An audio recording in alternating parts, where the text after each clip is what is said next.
Les damos la bienvenida a este día de esta tarde en el marco del segundo Congreso de Educación Pública del Tercero Constitucional, Traducciones y Traiciones.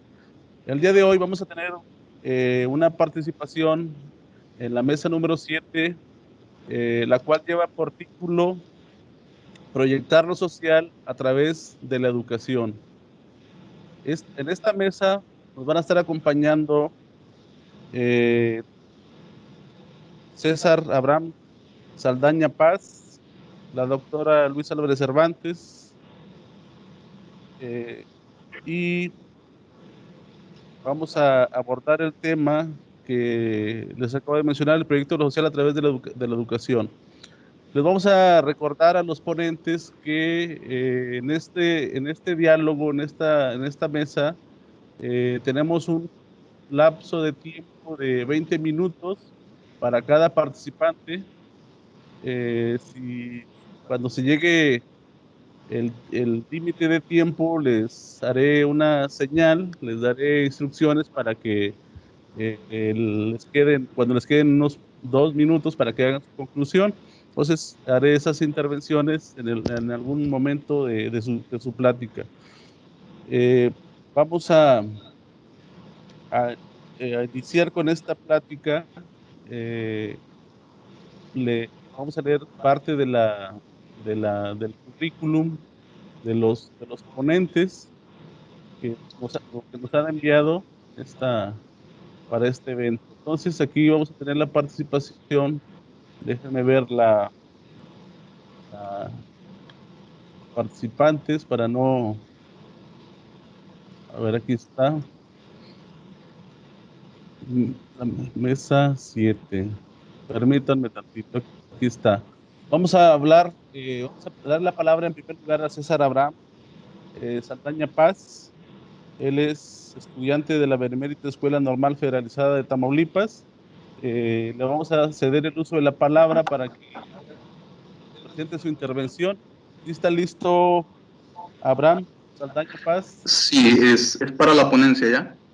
Sí, ya está. Sí, ya para la ponencia. No sé si vas a proyectar algo o así va a ser a Sí. capela. No, lo voy a proyectar. Adelante, puedes iniciar con tu presentación. Estoy subiéndolo. Sí.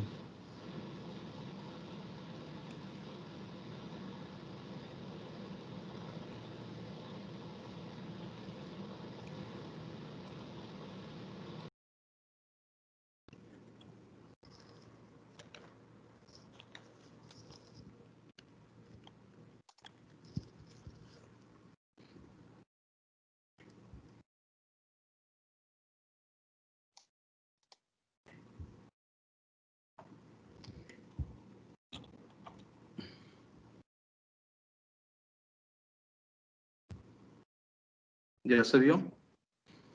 Yo creo que ya está, se debe estar cargando. Todavía no nos llega la imagen, pero ya se ha de estar cargando. Si quieres, puedes iniciar mientras se carga.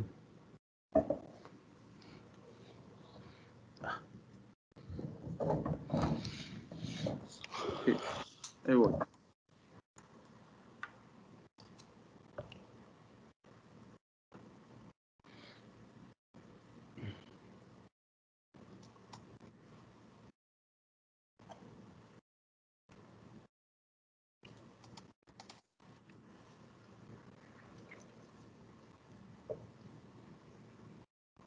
O nos la puedes enviar por el chat y de aquí la proyectamos.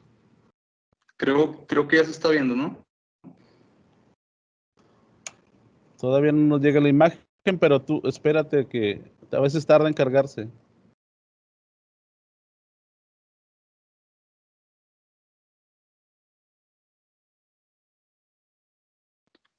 Ok. Me- creo que no se ha mostrado aún, ¿verdad?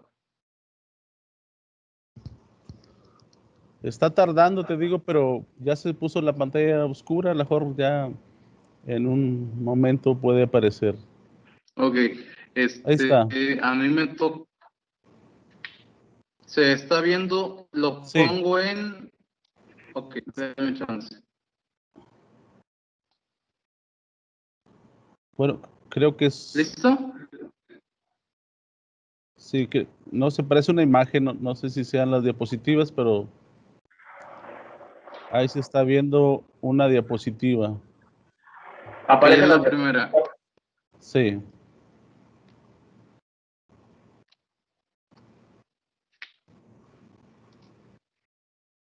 Ahí está.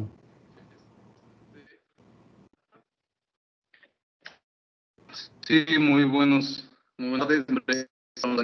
Último semestre, Grupo C de la Benemérita Escuela Normal Federalizada de Tamaulipas. Estaré compartiendo sobre el artículo 3º constitucional, marco de fundamento del laicismo, gratuidad, obligatoriedad, como esperanza del sistema educativo de educación básica, utopía o realidad. Como nosotros, como futuros docentes, a nosotros nos rige preocuparnos por la educación,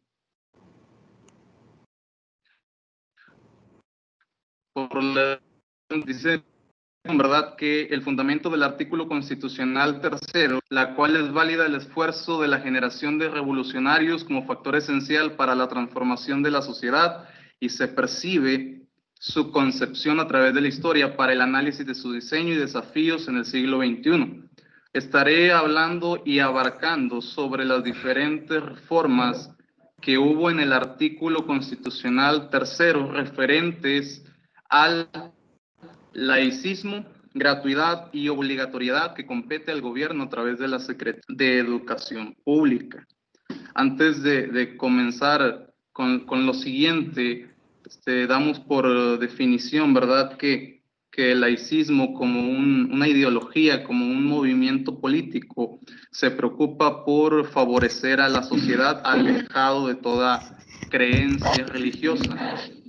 La gratuidad viene de un vocablo o término francés que es gratuite, que todo aquel que adquiere o anda en busca de un servicio no debe de dar un pago por el mismo. Y la obligatoriedad es en sí aquello que se debe de hacer para una formación, ya sea en cualquier área que se esté abarcando o se quiera abarcar. Esto nos lleva a nosotros al ámbito escolar. ¿Por qué? Porque en la educación básica, donde yo me estoy preparando, vemos la necesidad del cumplimiento del artículo 3º. ¿Para qué? Para la formación de un ciudadano, una educación segura, pero también formativa para ciudadanos y que favorezcan a las inquietudes del sistema educativo mexicano. El campo es investigación a través de la educación para el cumplimiento del artículo 3º, en donde el sujeto se ve involucrado. No solamente son las leyes constitucionales, sino también el cumplimiento a través de la historia de estas mismas leyes.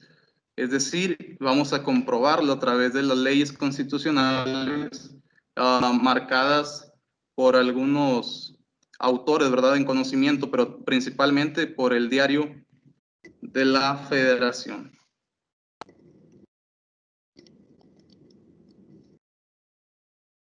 Lo descrito anteriormente nos lleva a una pregunta de investigación. ¿A qué nos lleva?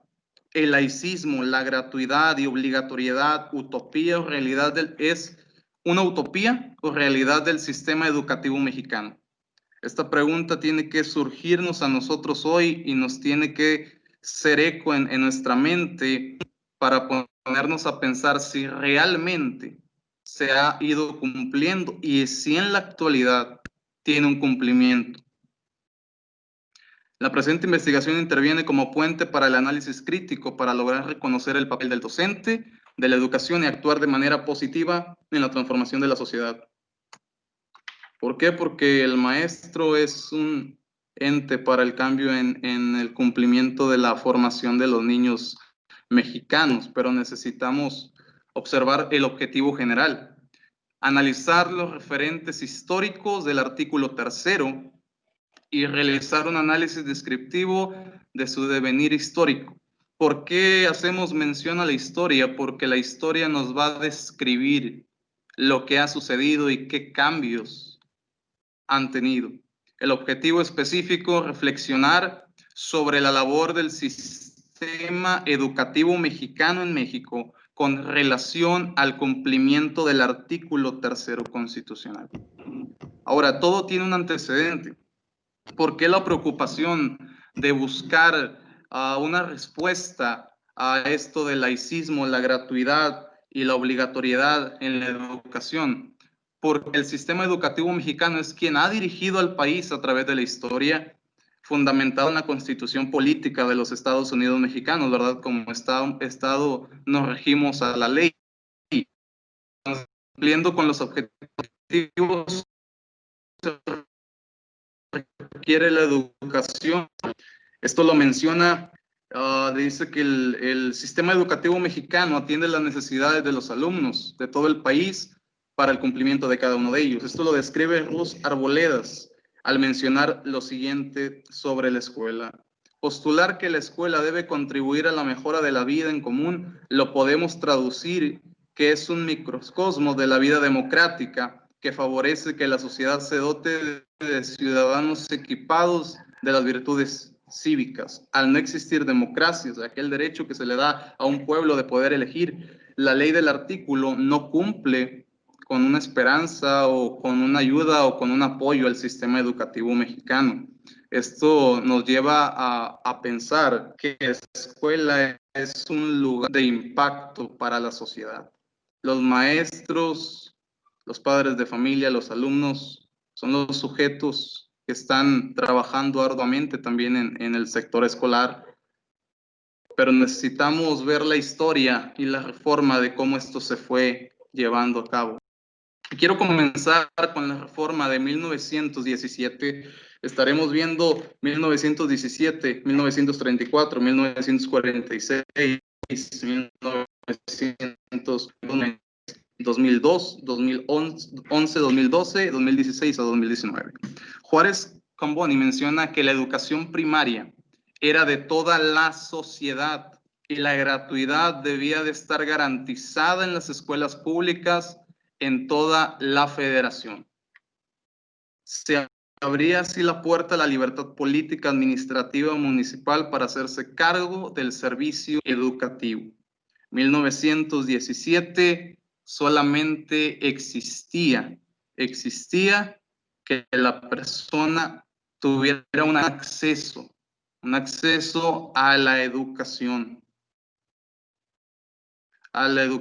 pero a primaria. Esto favoreció al gobierno en curso, ya que la intención fue ganar personas para fines administrativos. Se hizo a un lado toda creencia religiosa expuesta en el sistema educativo e impulsaron la educación para todo mexicano. Después de esto,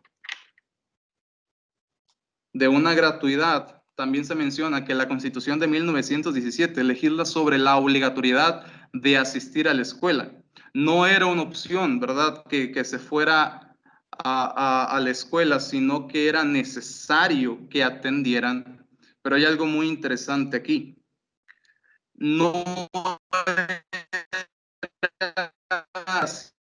ni tampoco una obligatoriedad, porque solamente tenían oportunidad de asistir aquellas personas que tenían dinero, aquellas personas que podían en cierta manera pagar. Aquí dice, era la única manera de exigir a las familias empobrecidas por la crisis de la revolución enviar a sus hijos e hijas a la escuela, a fin de sentar las bases de un México más instruido y de formar una población más crítica.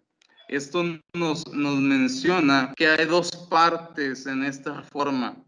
Aquellos que estaban empobrecidos por la crisis revolucionaria que se había atravesado y aquellas familias que tenían para poder formar a sus hijos con el dinero. Dice, el apoyo a las familias después de la crisis revolucionaria fue un apoyo bilateralmente para lograr formar a los hijos de estas familias y así poder enviarlos a futuras guerras, es decir, formarlos para permanecer en una sociedad carente de individuos que pelearan por una nación en sí. ¿Qué estaba sucediendo aquí? Los estaban atrayendo a la educación de una manera en que ellos fueran a prepararse y pelearan por la sociedad en la que estaban atravesando. Hablando de la reforma en 1917, solamente era un acceso a primaria como gratuidad, pero ya vimos que no fue así. También vimos lo que era una obligatoriedad, pero ¿para qué? Para prepararles y enviarles por medio de la sociedad a unos fines revolucionarios. La reforma de 1934 del artículo 3º constitucional se menciona en el Diario Oficial de la Federación. La educación que imparte el Estado será socialista. Se entiende por socialista aquella vía no violenta, constitucional y democrática para construir un sistema. Entonces, dice que además de excluir toda doctrina religiosa, es decir, un sistema laico, se iba a combatir el fanatismo y el prejuicio, para lo cual la escuela organizará sus enseñanzas y actividades en forma que permita crear en la juventud un concepto radical y exacto del universo y de la vida social. Se estaban preocupando ahora por el crecimiento del individuo, ajeno a toda creencia doctrinal. ¿Para qué? Para no encontrar una vía en contra de un sistema gubernamental o en contra del gobierno. Esto nos lleva a lo siguiente. Se menciona lo siguiente conforme al artículo 3º en la fracción 5. Fracción 4. La educación primaria será obligatoria y el Estado la impartirá gratuitamente. El movimiento socialista que vino a favor de la federación y entidades federativas para el jurídico de las materias educativas, los modelos educativos de 1824 al 34 eran carentes de una obligatoriedad. Entonces, aquí nos habla de una obligatoriedad y de una gratuidad. La reforma de 1946, cuando esto se manda, lo confiesa, ¿verdad?, el Diario Oficial de la Federación: la educación que imparte el Estado, Federación, Estados, municipios, tendrá que desarrollar armónicamente todas las facultades del ser humano y fomentará en él a la vez el amor a la patria, la conciencia, la solidaridad internacional, la independencia y justicia. Aparte de esto, la condición en que se encontraba el país era atender al desarrollo de las habilidades del ser humano. Y la fracción 1 expresa, garantizada por el artículo 24, la libertad de creencias, el criterio orientará dicha doctrina religiosa y basado en los resultados del progreso científico, luchará contra la ignorancia y sus efectos, la inservidumbre, los fanáticos y los prejuicios. Esto nos habla de un sistema laico y dice que la lucha contra las creencias religiosas había sido ganado y el gobierno tomó poder de las escuelas para el progreso científico de la sociedad. Ahora, esto nos lleva a 1992, 1993. Es una forma complementaria de la 92. Flores Armando menciona lo siguiente: a esta reforma se le llamó liberalismo educativo. Esto es una filosofía política moral, defiende la libertad individual, pero también se opone y reduce el poder del Estado.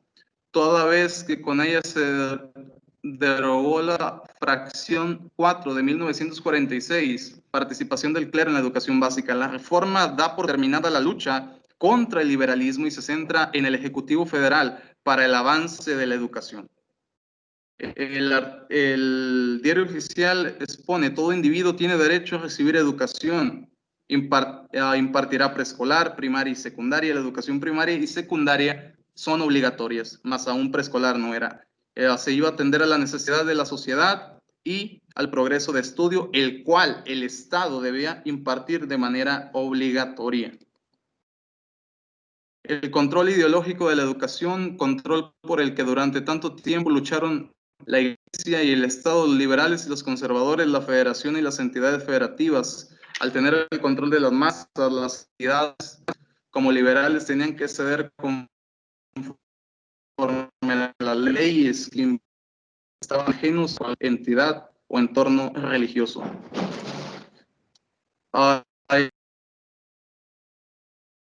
El artículo tercero de la fracción 5 menciona toda educación que el Estado imparta, no necesariamente fue gratuita, ya que se daba oportunidad a los que tenían riquezas y a los que no podían pagarla tenían que trabajar en labores diarias del hogar. Esto fue que las madres de familia tenían que enseñar a sus hijos. 2002, donde el presidente Vicente Fox Quesada decretó la reforma del artículo tercero lo siguiente: todo individuo tiene derecho a recibir educación. Se impartirá educación preescolar, primaria y secundaria. Esto era de una educación básica obligatoria. Ahora sí se anexa la educación preescolar a la obligatoriedad de la educación. 2011 y 2013. 2011 y 2013 exige la obligatoriedad de la educación preescolar con apego y fines de la educación y el cumplimiento de los planes y programas. Uno de los motivos de esta reforma fue el impulso de la educación para la formación de valores, amor a la patria, respeto a los derechos humanos. En el DOF 2013 se garantiza la calidad de la educación de manera materiales y educativos, la organización escolar, la infraestructura educativa, la idoneidad de los docentes y los directivos garanticen el máximo logros de aprendizaje de los educandos. 2016-2019, aquí se habla de una educación inicial, preescolar, primaria, media superior serán obligatoria, la educación superior lo será en términos de fracción del presente artículo. La educación inicial es derecho a la niñez y será responsabilidad del Estado concientizar sobre su importancia. Vamos a las conclusiones. Todo lo anterior es conforme a los autores explicados en el documento. La realidad es que ha quedado en el olvido para los conocedores del tema por la lucha en el tiempo con relación a su cumplimiento, lo cual ha acarreado sistemas o modelos políticos para lograr el objetivo de ciudadanos para la sociedad, pero solamente al dar información, no como una formación integral de la educación. Han sido falta de satisfacción al país por problemas graduales en México, como lo son analfabetismo, niños en calle, falta de atención en lugares marginados. El sistema educativo debe de atender a la realidad de la educación en México, ya que a la falta del cumplimiento del artículo tercero se observa un crecimiento mínimo con el acceso a la escuela, con la falta de apoyo porque se cobra por su acceso y también por lo necesario para su permanencia. Y por último, adoctrinando con sus enseñanzas nacionales o estatales por intereses personales, ya que no es laica, es una utopía disfrazada de realidad, ya que como individuos futuros, como individuo y futuro educador, cuido la enseñanza de los niños y niñas de México, ¿verdad? Se conoce la necesidad. Creo que es necesario el cumplimiento del artículo tercero en la educación. En suma, es una falsificación, ¿verdad?, de lo que realmente es el artículo tercero constitucional y desacredita a la sociedad y minimiza el trabajo docente en sus apartados constitucionales. Asimismo, el adoctrinamiento en las escuelas y su falta de apoyo para el acceso a la educación.